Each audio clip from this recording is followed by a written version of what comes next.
right, this time.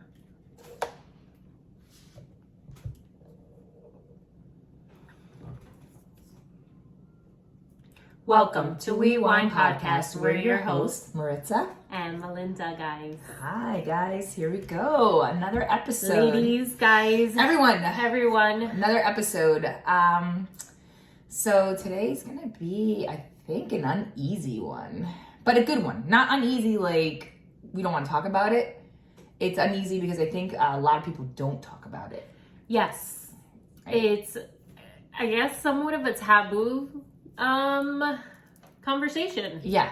Right? So, yeah. Or what they would consider taboo. Yeah, because I think today, in today's world, maybe not as much. Mm-hmm.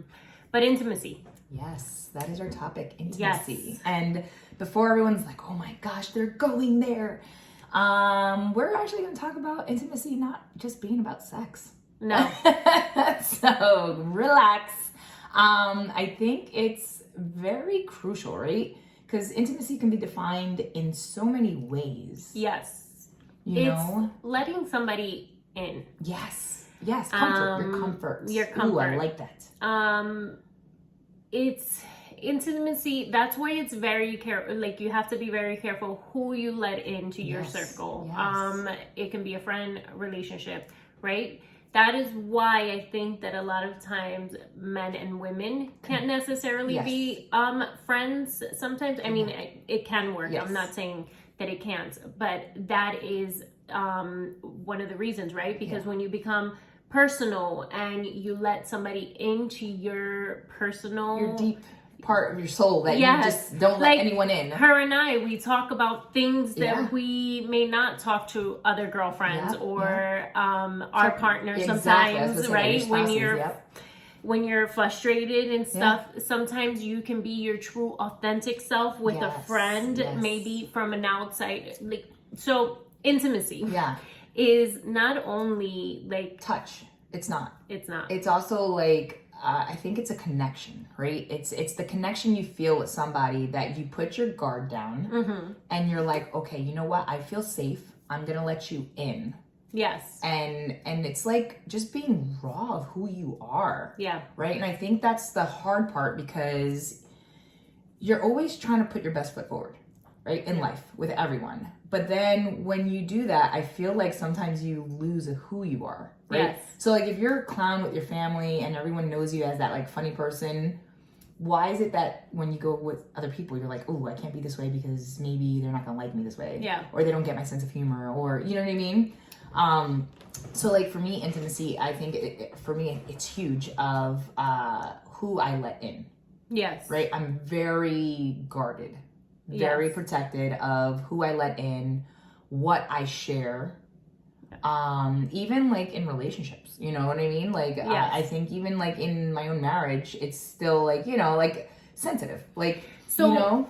When it comes to marriage, right? I think that sometimes when you are at a rough patch or you're at difficult point, it goes down to intimacy, and it's not sex, and that's what we were talking about. That it's sometimes that communication, that disconnect that you guys are feeling with each other, maybe even just sitting down and next to each other and that feel of each other and watching something and having that conversation. When you lose that, then you're losing the intimacy in the relationship. Correct. And it trickles down to all the other things, right? Because us women, we're more emotional. Yes. And so in order to lead to all the other things, everything else in the touch and the intimacy, conversation and the feeling heard and feeling wanted, or feeling wanted is not just saying, hey, your ass looks great in those jeans. Exactly. Please stop doing that. You know, it's not just that, it's everything for us. I think key, right? For us, feeling wanted is when the other person sees you valuable, right? They see you as special, unique, like they compliment all as your contributor. Yes, and they compliment you not on yes, when we love being complimented when we look nice, but also they compliment you on your goals. Yes. Like they notice and they recognize like, wow, you really worked hard for this and look at what it's done. Like, you know, like for you, your career change, you know what I mean? That's something that you felt good about doing. Yeah. And having his support, that's like, you know, crucial. You know what I mean? And like for like what you were saying, like for us, it's being heard, I think, right? Like not just shooing us or making us feel like less than, you know what I mean? Hearing our words and understanding what we're trying to say is crucial, because then it makes us feel connected. Yeah. You know, because it's like, I'm saying this because I'm feeling a certain kind of way, right? And if my partner or whoever you're talking to is kind of doing the yeah, and is not grasping the words that you're saying or you're feeling an emotion, then you kind of feel dismissed, and then you put a guard up and you're like, you know what? I don't think I'm ever going to share this part of me with this person again. Yeah. Because you're not seeing it as valuable as I see it. Like, you know, like what's big to me may not be big to the other person, but like make it big for you in that moment, because I'm sharing it, you know? And I think that's big, right?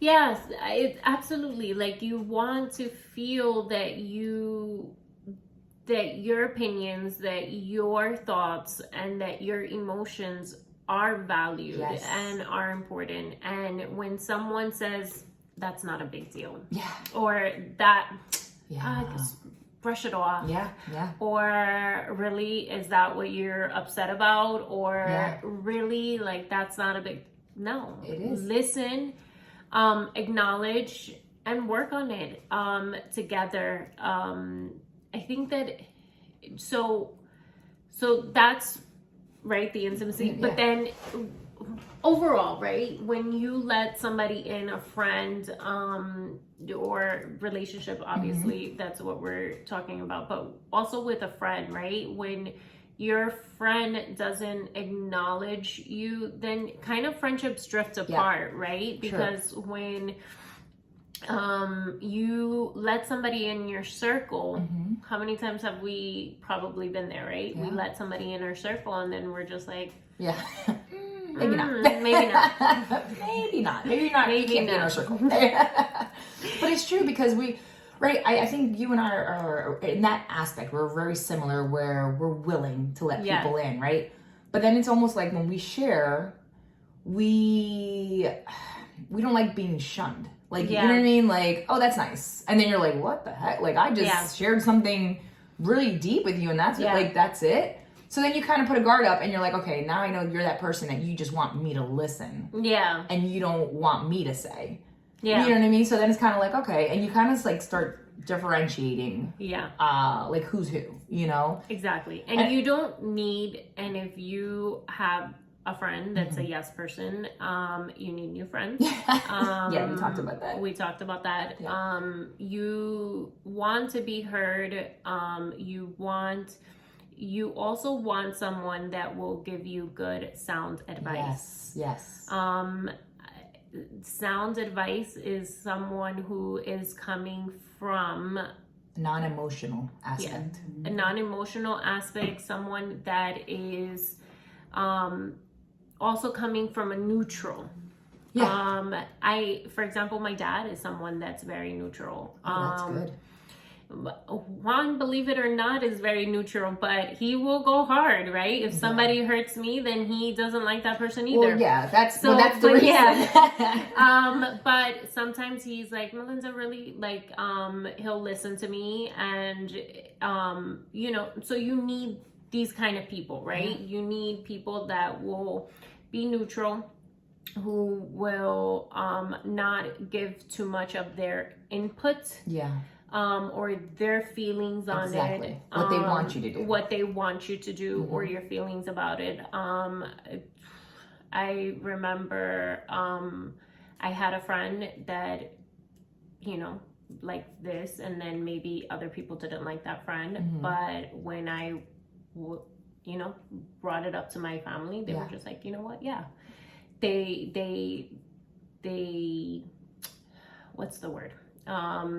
They were open to it, right? They may not have cared for that friend or may not have liked that friend, but Yeah. then they realized that that friendship was important to me and they were neutral They with valued it. it. Yeah. And they valued And it. that's important. Like I like, so they put their feelings aside. Exactly. That's the key. Put their feelings aside. They put And their that's- feelings aside. And that's being selfless, right? Yes. Not selfish. Because when people are selfish, then you can talk all you want and try to express what you feel. But if they're in their selfish mentality, yeah, then they're gonna hear your words, but direct it to, well, what about me? mm-hmm. You know what I mean? Yeah. And it's like if you're trying to share a pain, or you're trying to share a conflict, or you're trying to share like, hey, I feel uneasy about this, and they automatically turn it to make you feel guilty, then they're not really listening to you. No. They're getting guarded, right? Mm-hmm. And they're not accepting truth. Yeah. And then that's what breaks the intimacy aspect of the relationship, because it's one-way street kind of. Yeah. And then that's not fair, because if there's something that occurred and you're trying to express the pain that you feel, mm-hmm. and the person kind of says, yeah, but you know Yeah. what I mean? Oh, yeah, but you did this. Oh, but yeah, but you. Then you're kind of at like looking at the person like, really? Like, listen, I'm trying to tell you, did like, this is what your action caused this reaction. I'm trying to share with you and be open, and you're kind of like pointing a finger at me. So it means you're not. So I have this. Yeah, but you know what I was getting to is like, you're not owning up your part. Exactly. Right? And that's key to the intimacy aspect. There's people that you feel, right, because either their family, or they're just someone that you've known for a long time, Mm-hmm. and you should be able to have that intimate one-on-one conversation. They should be in your inner circle. Yeah. And sometimes we force those relationships, right? Yep. Because we feel like we have to. Mm-hmm. And I've been here many times with someone, that I feel that person, or I want that person to be my inner circle, to be that everyday person. And I've tried. I have cried to this person. Mm-hmm. I tell them my emotions, and it's a shutdown. And so this is what we're trying to say, is that once you realize, and you've done this multiple times, and that person doesn't reciprocate the same back, and doesn't put the same effort, and doesn't give you those intimate parts of themselves as well, then you need to back up. You need to acknowledge that it's just not it. You don't have to force it either. And sometimes it hurts, right? Because it's like contra, like I'm putting the work in, and I'm trying to make this good, but you don't want to put your half in. And then you're the bad person for shutting them out, or not reaching out, and or then making changes, right? Because like it comes to a point, every relationship, right? You're either going to grow together or grow apart. Yeah. And if you grow apart, then that's where you have to kind of self-evaluate and say like, okay, maybe I'm in a season right now that this is just it's not going to work. Yeah. You know what I mean? Because let's be honest, like, right? We all have visions of where we want to be, what we want to do, and you want to bring with you the people that are going to support you. Yeah. Right? Like, you don't want the person on the boat that's behind your back carving out holes to make you sink. Like, you know what I mean? Like, come on, let's be honest. I just want to say, you want the people that support you, but healthy support. Yes.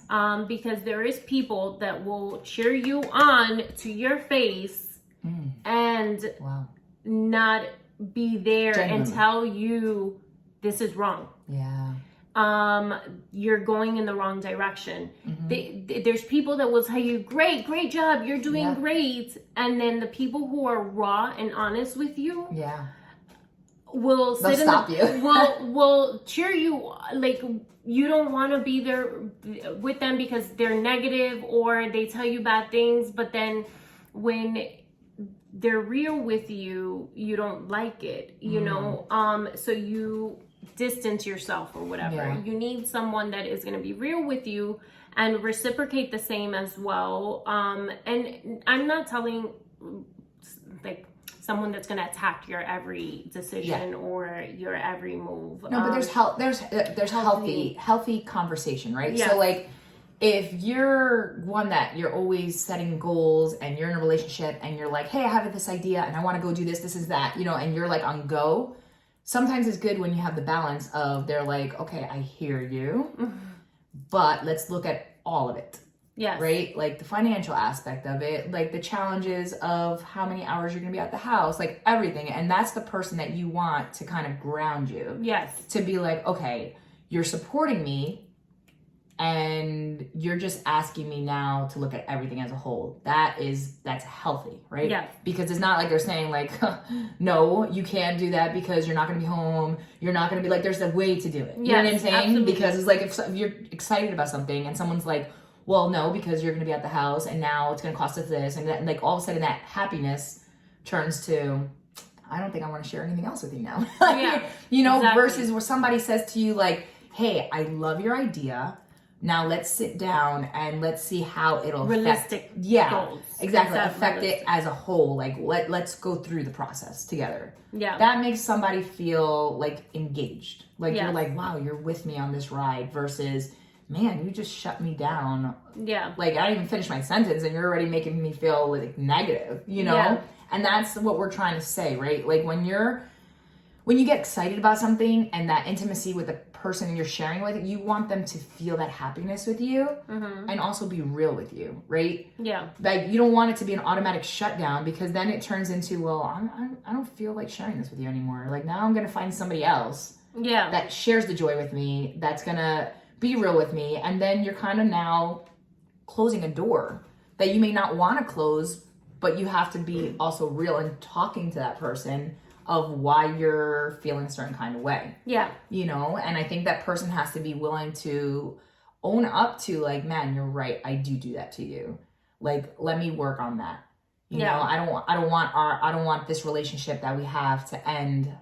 I want to grow. Like, you know, let's talk more about it. Let's build together, you know, because in friendships, it happens too. Like I'm my best friend, like, you know, I think there was a point of, like I was going through so much.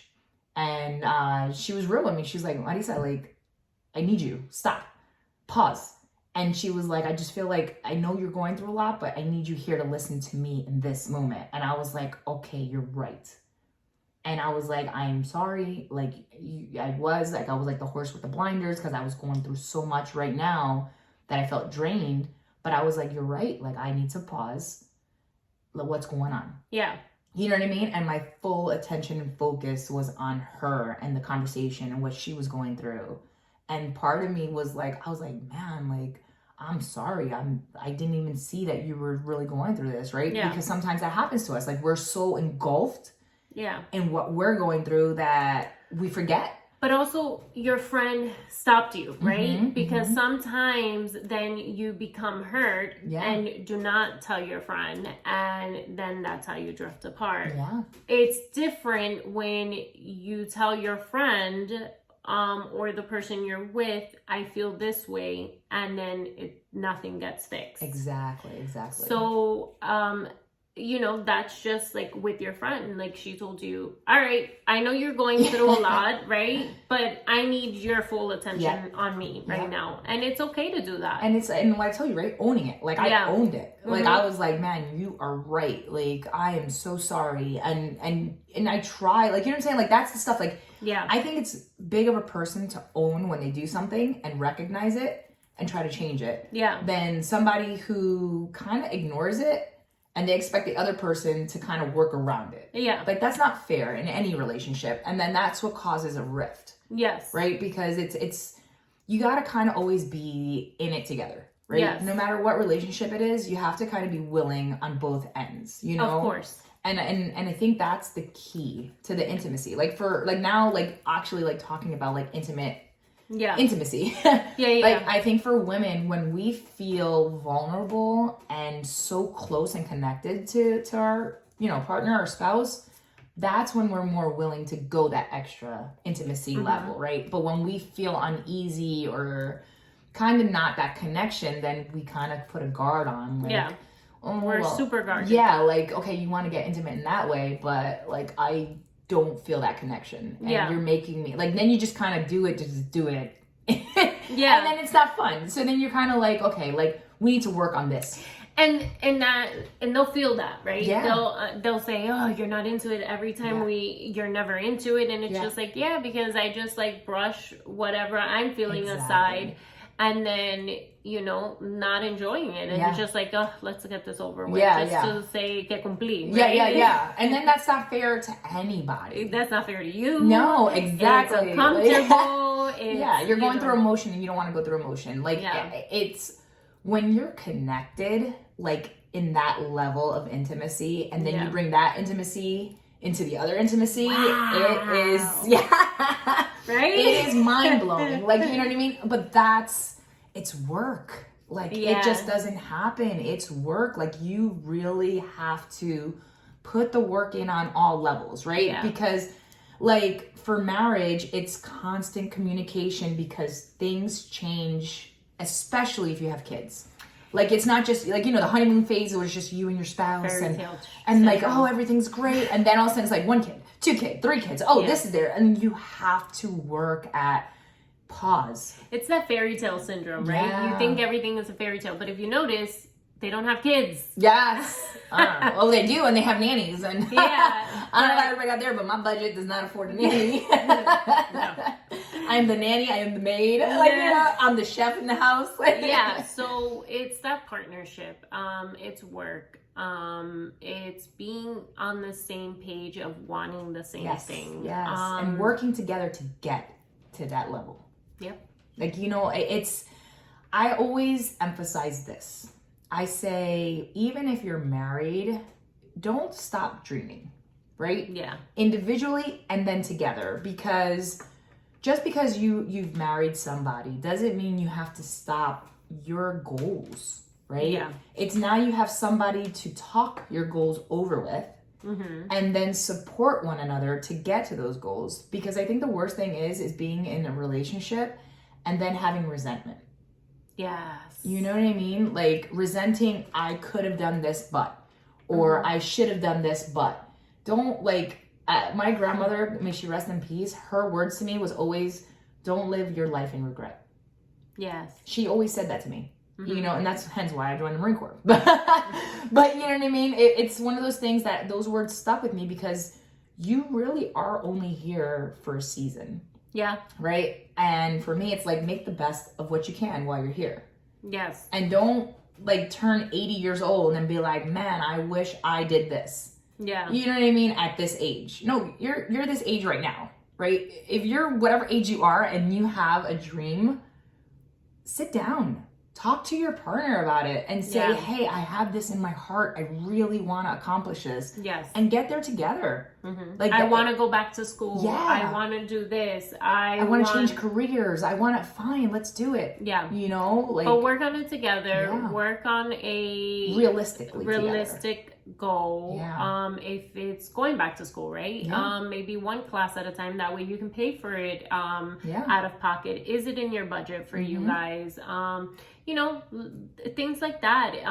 You need to have those for a relationship, right? You need to be able to have those deep conversations and be able to be open with each other and tell them how you are feeling and being heard. Feeling that you're heard. And if you don't feel that you're heard, tell them. Tell them, can you stop? I feel this. You, listen to me. One of her listeners says, I need you to listen and not fix. Or to respond. I don't need a response. I just need ears right now. So whatever the situation is, whatever the moment is, let them know. Be able to have that communication so that... And, you know, it will be uneasy. Like, we're not saying it's going to be like peaches and cream. Like, it takes courage to actually confront someone and say, hey, I want us to work on this. I am feeling this way, right? Because a lot of people like to push their emotions down and worry about everybody else's emotion, but then you're kind of like not filling your cup, you know, and that's not good either. Like, and then it's not only in like spouse relationships or couple relationships, like mother, daughters, fathers, sons, fathers, mother, like you know, parents with kids too, like even adult children, like you're at a stage where you can talk to your parent. You know what I mean? You can express like, hey, growing up, I felt this hurt me, you know, and your parent has to be willing, because listen, we don't have, like, parents, we don't get books, or, well, like, correction, there's books out there, but that doesn't mean that you have to follow a book. But I'm just saying, we don't. But everybody's different. Yeah, there's no manual. Yeah, that's the word, manual. Thank you. I was trying to find the word. I'm sorry. There's no manual. There's not a, you know, if you have a child that is artistic versus quiet and a rules, like, if you have a kid that's a rule breaker versus a kid that follows all the rules, if you have a kid that's active, if you have a kid that is, you know, sings and is like, all kids, like, we're different. All different. And we're not going to do it right? No. Listen, every parent out there, somewhere along the way, your kid is going to blame you for something, right? It doesn't matter. In my mind, I'm already preparing myself. My kids are going to be like, because of you. I'm like, all right, great. Tell me, like, you know, share with me what affected you. But that's key. Like, I think right now, a lot, and it breaks my heart, a lot of adult children don't talk to their parents because of anger, right? Yes. But how big of you would it be to pick up that phone? Or scared. Yeah, like I'm saying, like, just go visit your parent. Talk to them and say, hey, I know it's been a while, but I need to talk to you. This is what's on my heart. Yeah. Right? And your parent has to be willing to listen, right? It goes both ways. That's what I think we're emphasizing here, right? It goes both ways, because, like, we know this. I am a very big family person. I try to mend any relationship in the family. I hate conflict. I hate when families are separated, like my cousins and, like, you know, from everywhere. I try to connect. Like, I'm very big on family, you know, and I don't like when there's conflict, you know, like there's a situation I have right now that I have, you know, in a family member that doesn't want to talk. Yeah. And it breaks my head, because I'm like, just talk. Like, just say what's on your mind so we can talk about it and move on. Yeah. But if you're going to be, like, harboring it. Yeah, or quiet and then, like, give the shoulder to the person. Healing versus harboring. Yes, that episode was good. But, like, you know, that's what we're saying. Like, you have to break down the walls. Yeah. And you have to be willing. You have to be willing to get uncomfortable. Yes. And that's growth. Guys, that's growth. Yes. Like, you know, when you get to a stage that you're accepting, like, okay, I need to work on this to better this relationship with this person, and then be willing to tell that person, like, okay, I'm admitting this flaw, but you are doing this to me, and I think we need to work through this if you want this relationship to grow. Yeah. You know what I'm saying? And I think it's crucial. Like, ladies, I mean, let's be real, right? If our partner is connected to us on an emotional level, we're good. We're like, yes, let's go do this. We're more the yes person than ever. Yes. But when we feel emotionally disconnected, then we kind of become like, you know what? No, I'm good. Yeah. Like, no, I don't want to do that. Nope, I don't want to go there. Like, because you put this wall and this exterior, and you're like, I try to be vulnerable, but you're like doing this to me, so that's it. You know, and becomes it becomes a hard shell. So it's very crucial, right? And for men, believe it or not, I honestly believe that men get periods. I think there's something every month that it's like a roller coaster, because, like, every male that I know, I literally, even including, like, my own brother, like, I'm like, what in the world? Like, like, for us, we're like, okay, we got enemy of the month, we got it, you know? Yeah. But for them, I think too, like, because they're human. People, we are human. We have emotions. Everybody has an emotion. Absolutely. You know, and we have to be willing to work through that emotion. Yes. So, you know, moral of the story is being able to get uncomfortable, to have deep conversations with your partner, to then intensify, you know, that intimacy on with each other. Being connected on all levels. Spiritually, very important. Emotionally, you have to pray a family that prays together stays together. Yes, girl. So, you know, work on that. Work on what is bothering you, what's uncomfortable. And write it down first if you need to. Yeah. I think that's crucial. That way when it comes out, when you speak to the person, it's like a flashcard for you. Yeah, then that way you've already gone through all of it. So, you know, guys. So, yeah, we hope that this episode you guys were able to connect and work on that intimacy on all levels. And we thank you guys for another great episode. Yes, guys, thank you. Make sure to like, comment, subscribe, comment in the box below.